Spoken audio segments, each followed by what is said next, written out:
So here's my 2020 Tracer 900 GT. I found a lovely spot to stop and, randomly talk to a motorcycle in a foreign language. So yeah, it's a leftover 2020 Tracer 900 GT, and I made some modifications to it, so let's go over those real quick. Two that really stand out are the windshield and the box.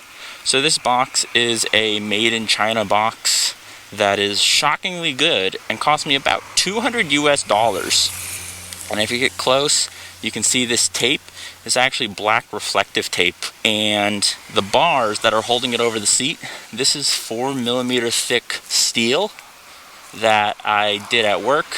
This was measured wrong, so I had to cut and weld it, but yeah, it works. It keeps it closer to me instead of having this big, high, heavy weight out back behind the wheel. And it actually helped with my fuel economy by about 1 extra kilometer per liter. And it's something I barely notice back here. It's very sturdy, very strong.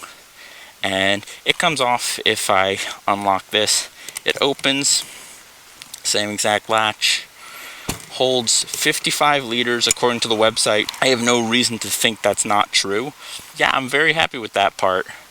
In the center, you see this cord. This is for my Hit Air airbag vest. It's something I put on every bike because I want to survive every bike. Yeah, I haven't used it yet, but I've seen some reviews for people who have unfortunately used it. Sorry to those people, but I'm glad it works.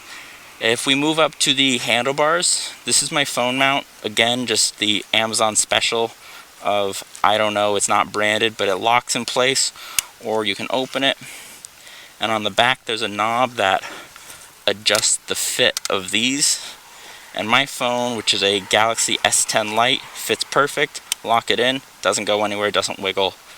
But you can adjust it. And this is to mount my GoPro to just charge it here, not to actually film or anything. And you see I got rid of the handguards. These, again, Amazon special, Amazon special.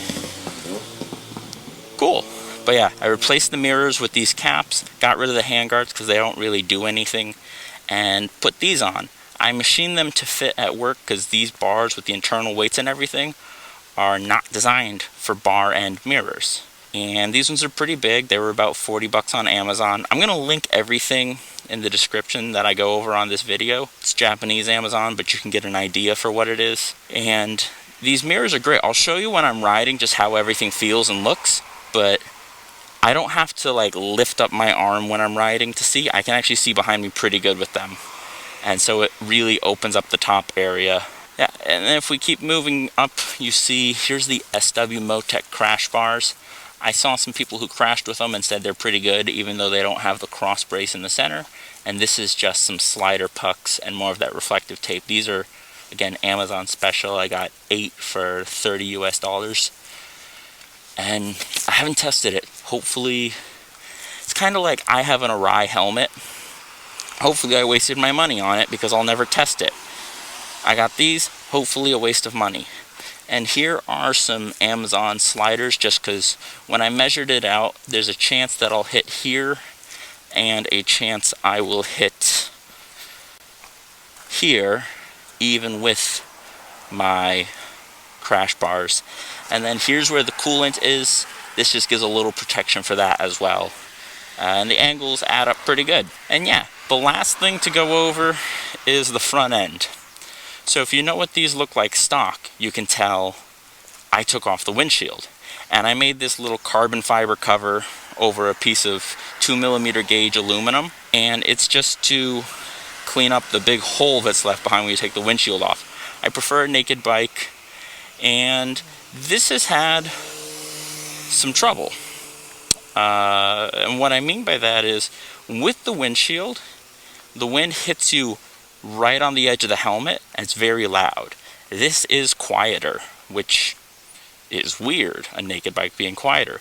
But it's still loud because between 80 kilometers an hour and 110, which is typical highway speed here, the wind hits me right in the neck, right around the chin, so it's loud under the helmet. And it's not just, oh wow, it's a naked bike. Of course it's loud. Kairu rider, you're an idiot.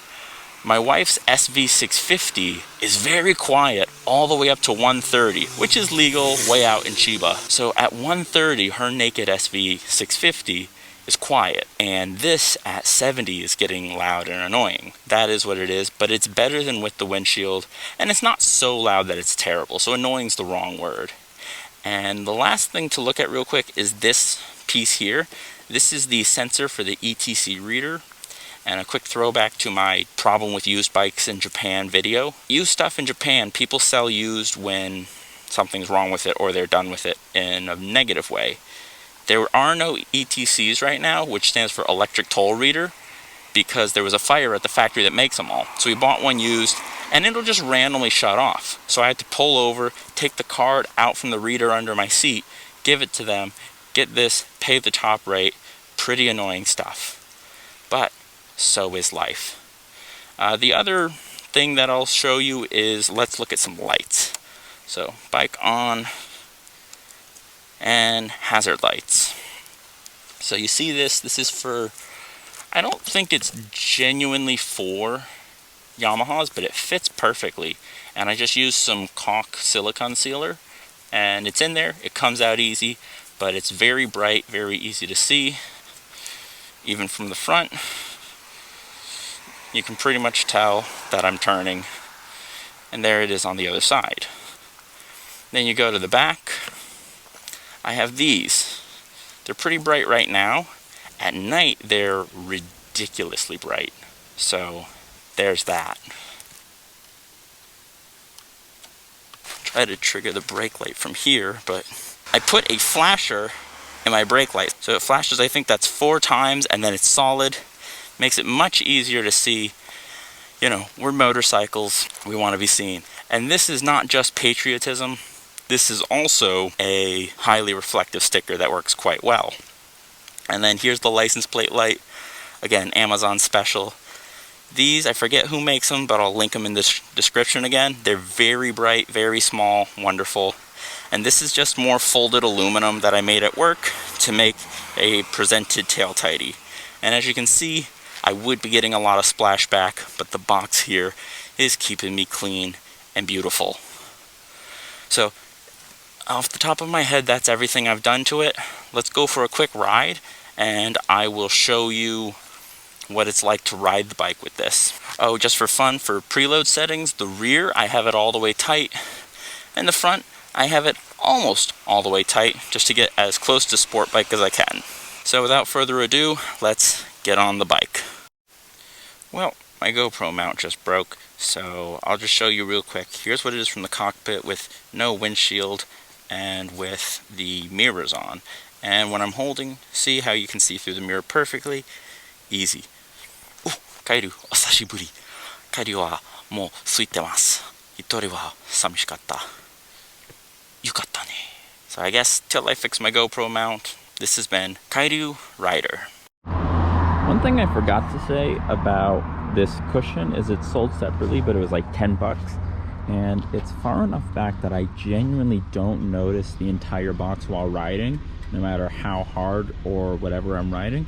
But if I set on my cruise control and I'm on the highway, I just lean back on this with just a finger holding it straight, or even just no hands at all.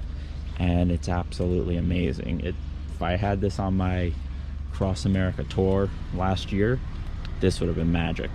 But yeah, I don't think I forgot anything else, so till next time, thanks for watching.